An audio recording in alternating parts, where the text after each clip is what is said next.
on your feet is something that I developed a couple of years ago. Once I thought that I have been able to develop a technique that I can share with people, and most of what you will hear from me today is what I've experienced and what I have practiced. Okay, so welcome to Impromptu Speaking. A lot of people find this segment in a Toastmasters meeting very exciting. A lot of people do great. For a lot, it is just a test for themselves whether they can do it or not. Okay, we've heard some very hilarious table topics. We've heard some amazing speakers. We've heard some which are very hilarious because they speak totally off topic too. So brilliant combinations, but this is the question I asked you earlier. Do you prepare or don't you prepare? And I think Sanjana said, we prepare to be impromptu, and which is very appropriate. Impromptu speaking is a mental preparation of being prepared while you are extremely unprepared. So it's like a paradox.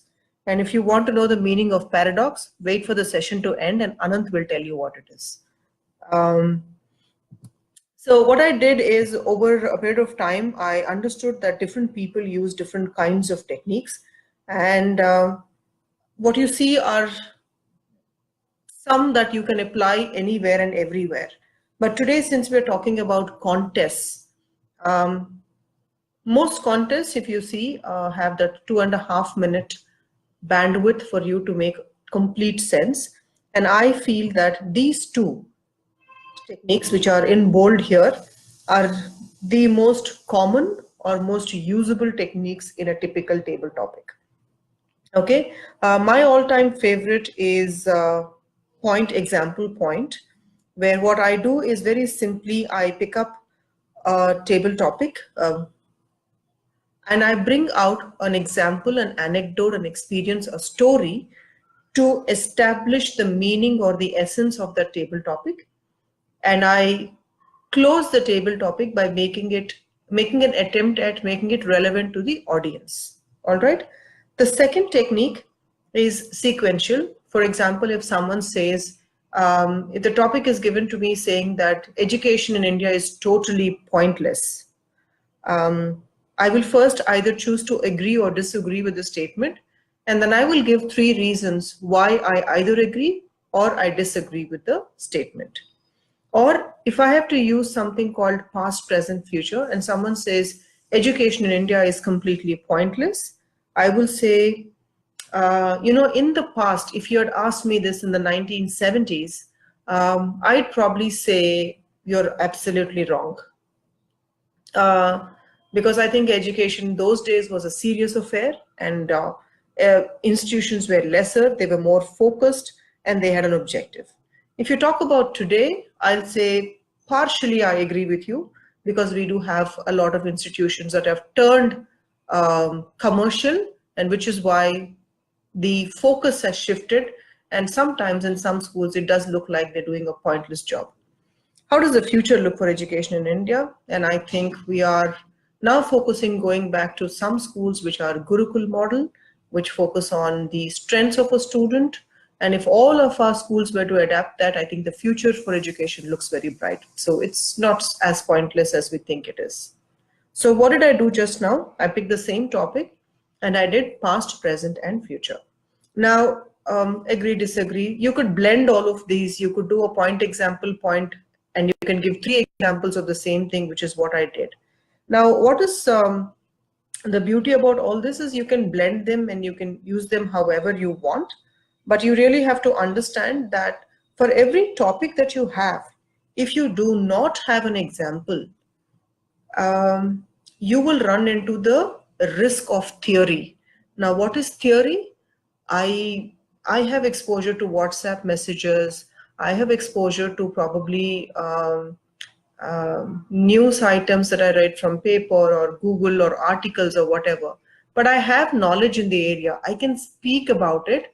The theory risk is I can put together 15 statements, one after the other, but they may not make sense. They may even end up repeating themselves. And what is worse, there is nothing for the audience to relate to or hang on to. There is no thought process, which is why from now till the time of your table topic contest, when a topic is given, your first and primary attempt should be at finding a story or an example that will stick with the topic. Okay, all right. I'm going to move on to the next one. I will come to the topics and how do we go about the topics. We'll also try and practice one or two. Okay. Now, time is of essence for table topics. Okay, you have 2 minutes, but I always tend to take the 30 seconds grace as my full time. Shall we have an example point? Can we have an example for point? Okay. Do you want to post one table topic for me, Madhuri? Vaddi Tantra. Sorry. Madhuri, you want to give me a topic and I will attempt giving you an example. I won't do full 2 minutes, but I'll just tell you how I pick up.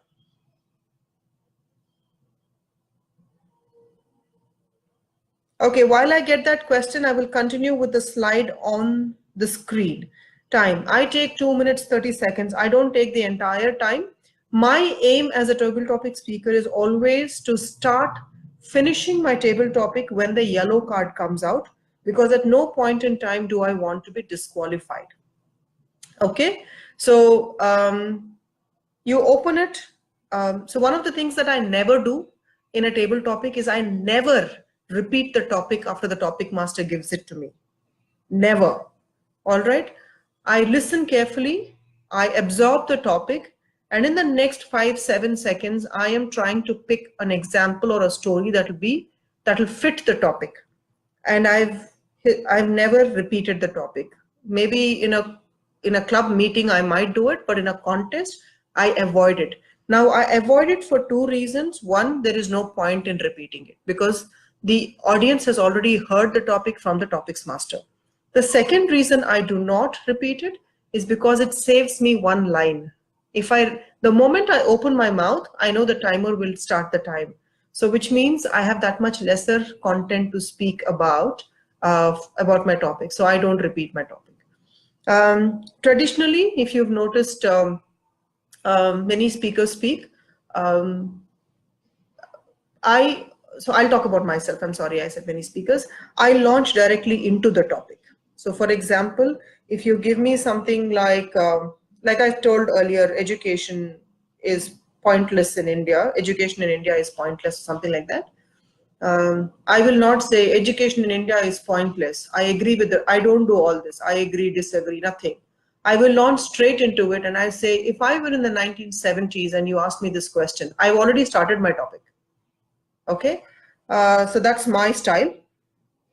And then the second thing, of course, is addressing the topics master. A lot of times in prepared speeches, when we write the speech, we use that 30-45 seconds and then we say contest master, fellow Toastmasters.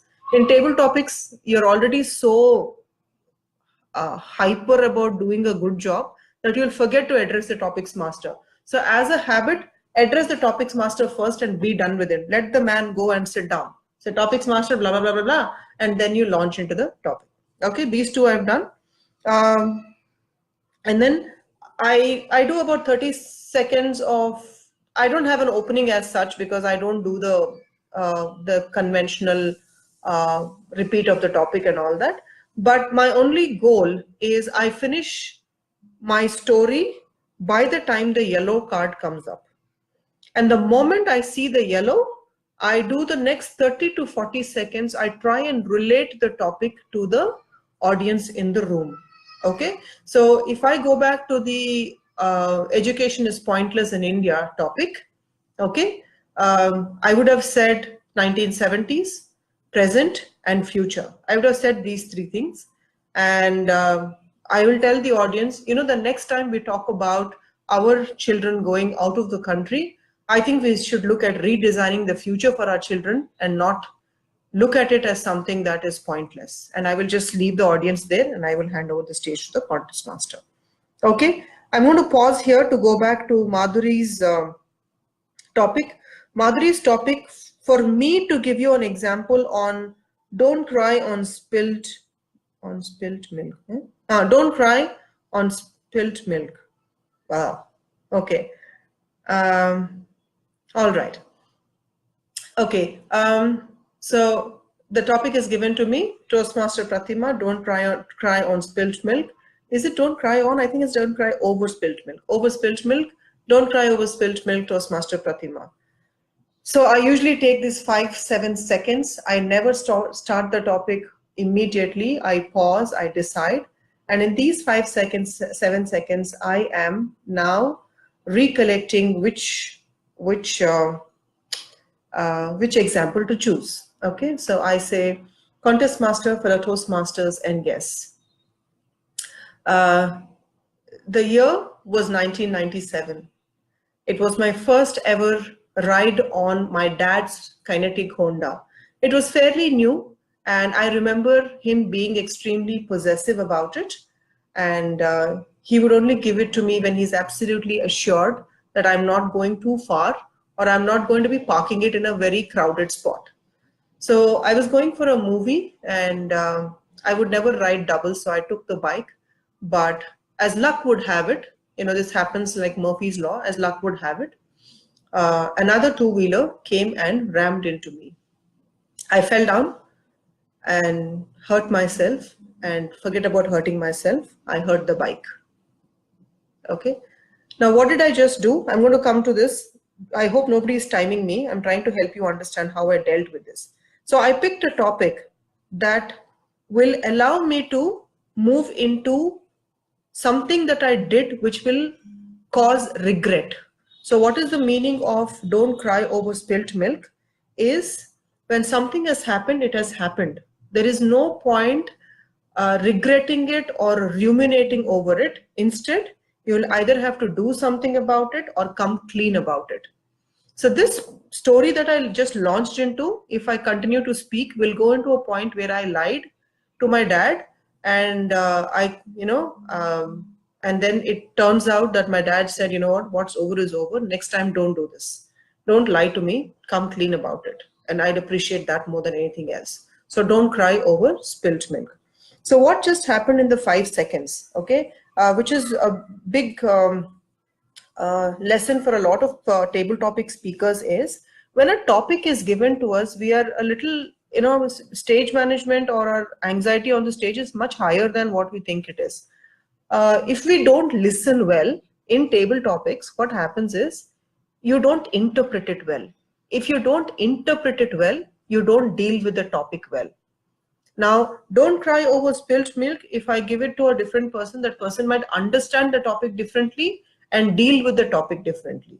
Okay, so in the 5-7 seconds, I'm doing two things. I am listening, interpreting, and choosing a story. So you're actually multitasking at a very deep level. Madhuri, can you let the group know if I was able to answer your question? So Aparav Lanka said, what gets you excited about life? Usually such a topic will not come, which is extremely subjective. What gets you excited about life? I could say books, somebody could say skydiving. I mean, really. Usually topics that are picked up where an audience is able to see how cleverly the topic is dealt. So Aparav, not to disappoint you, but I don't think Topics Master will pick something like this. Guys, I need some kind of a communication either via Abhishek to say that Madhuri's question has been answered and I can move on.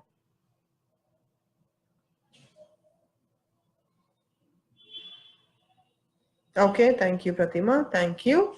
All right, are we clear with the timing? So I move on. So how do you get there? Table topics is a thought process, okay?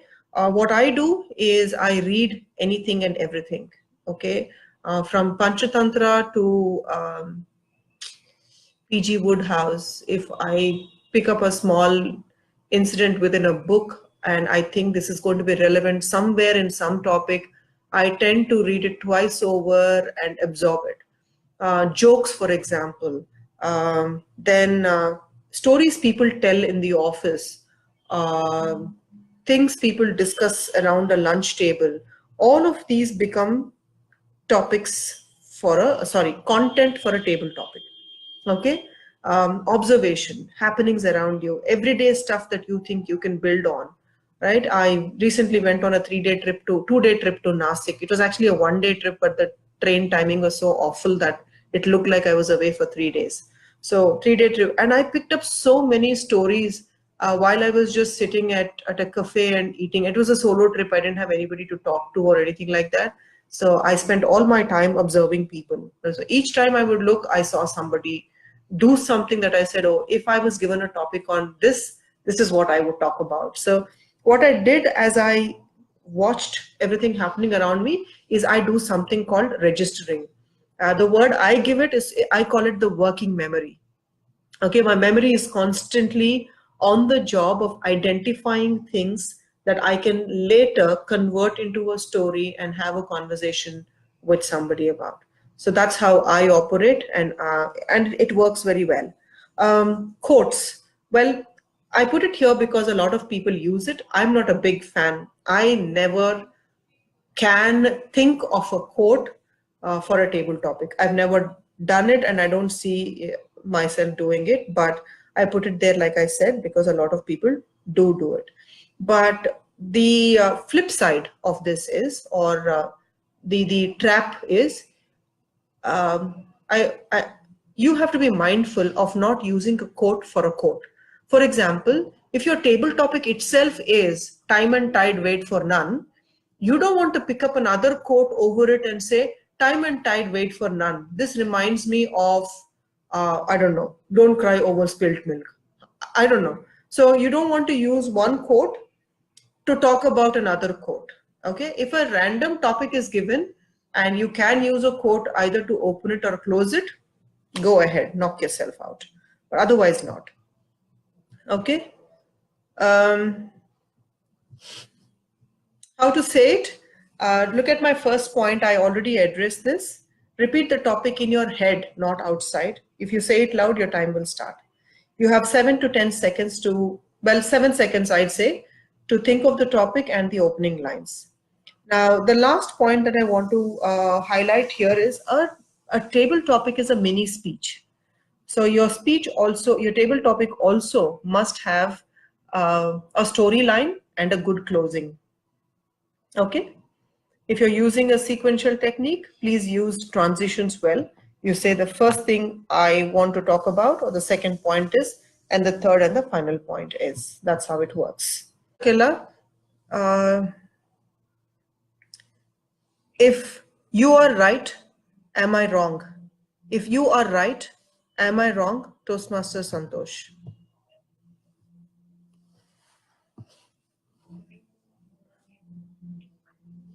Different people have different opinions in our lives.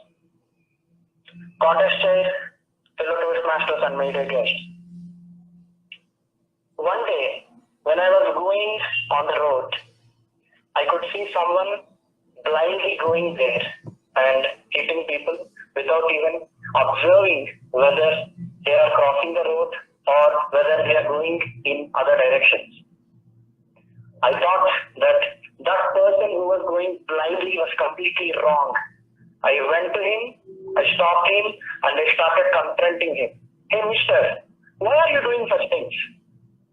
Don't you have eyes? And at that moment, the guy has turned towards me. He removed his black-colored goggles and said me, sir, I'm sorry. I am blind. Then that moment, I felt that the ice is broken. My heart has melted and I felt so sad for that person. And that day, he was right and I was wrong. So in our life, there may be moments when we think that we are 100% right, We may hit on the table and say that yes, I am right, but there will be certain moments wherein the other person would be right and we will be wrong. So whenever we say something, we have to think about it twice, thrice, and 100 times, and then reply to others or confront others. So the next time you see someone doing something or you observe something unique or something suspicious, think twice. If they may be right, you may be wrong. Thank you so much. Andre, how much time did you take? I couldn't write, but I think I took around 2 minutes. We're taking too long to wait. But this is my take on your story, right? What I like about is the fact that you launched into a story and you used a story for considerable amount of time to establish the point. Okay. Now, the point where I disconnected with your story is because it was illogical. You said there was this person who was driving and he was hitting everybody, and then you went there and you realized he was blind. Okay, extremely illogical. We would not let blind people drive and ride like that on the streets. So that's where my first disconnect happened. The second logic I thought was beaten is the interpretation of the topic. We said that if I am right, if you are right, am I wrong? In a real-time scenario, the interpretation of the topic is usually perception. Okay? Perception means while you are looking, it's like two sides of a coin. If you're looking at the head side of the coin, I'm looking at the tail side of the coin. For me, I can see tails and you can see heads. So it is about perception. Whereas your topic was leaning more towards proving somebody wrong. Okay, waiting for yourself to be proven wrong or accepting that somebody is right and you are wrong. But the topic is not about that. The topic is about perception. So while the story picking up was the good part of it, it did not stick because of the logic of the story and the interpretation of the topic. Master Abhishek Shukla. An eye for an eye is the way of the world. An eye for an eye is the way of the world, Toastmaster Shukla. Spread love and you'll never be hated. This quote was said to me by a mentor of mine. I was in a firm disbelief of this quote. Whenever and wherever I went there to do something good for someone, it didn't do anything good to me. Be it at my workplace where I helped people and they took the credit for that piece of work. Be it at my home where my younger sibling used to complain about me and I used to get bashed because of his mischief. This made me believe that an eye for an eye is the way for the world. In this rat race where everyone is marching towards the first position, towards the zenith, no one actually remembers who came second. Everyone remembers the person who came first. And that's what makes my belief to become more firm. That's what I would like to end upon. Okay, thank you. How much time did you do? Did you cross? I took 1 minute, 3 seconds. There you go, Madhuri, 1 minute, 3 seconds. All right. Do you want to disconnect from here and stay on that platform? Sure. Okay, thank you. Okay, I'm not going to invest waiting for you to give feedback because I realize none of you are giving feedback. So I'll jump straight into Abhishek's topic. An eye for an eye is the way of the world. How did you interpret it? So Abhishek, I don't know how he interpreted it, but his topic was about how he was not reciprocated for the things that he did good for the people around him. Okay. Whereas an eye for an eye is the way of the world is tit for tat, which means I do something to you and you do that back to me. If I poke you, you poke me back. If I do you good, well, you don't do me good, but if I do you bad, you definitely do me bad. So if I take your eye out, you take my eye out. Okay, eye for an eye is the way of the world. So Abhishek, if I had to look at it, I think the interpretation was different from what it was meant to be, and hence you dealt the topic also differently. All right. And well, the topic that you said was, if I don't relate it to what I gave you by itself for a different topic, it would have been relevant.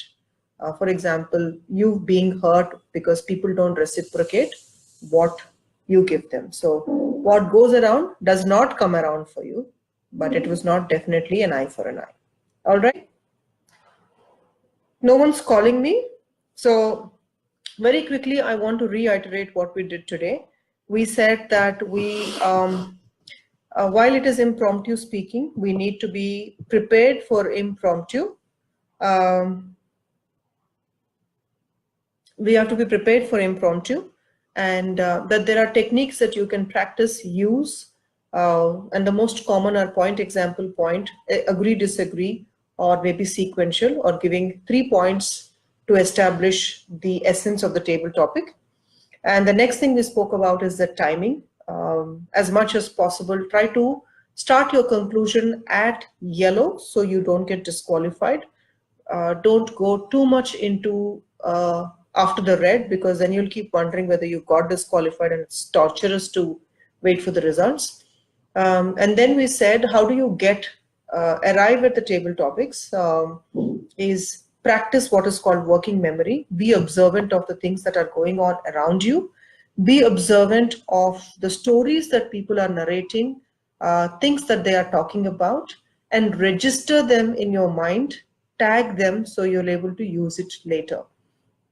Read as much as possible, and if you find something interesting, register that, make a note of it, and tell yourself that if I'm given a topic on love, this is what I'd like to use. If I'm given a topic on maybe joy, I'd like to use this topic. So as you're experiencing the story, relate the story, resonate with the story, and how am I, tell yourself, how am I, associating myself with this, and that will allow you the story to sit stronger in your head, and then you'll be able to pick up a story when the topic is given. And the third thing we said is on the stage, when the topic is given, try not to repeat the topic. Repeat it in your head, and in the next 5-7, and don't start speaking immediately. Take 5-7 seconds to decide on what technique you want to use and what example you want to use, and then start speaking. And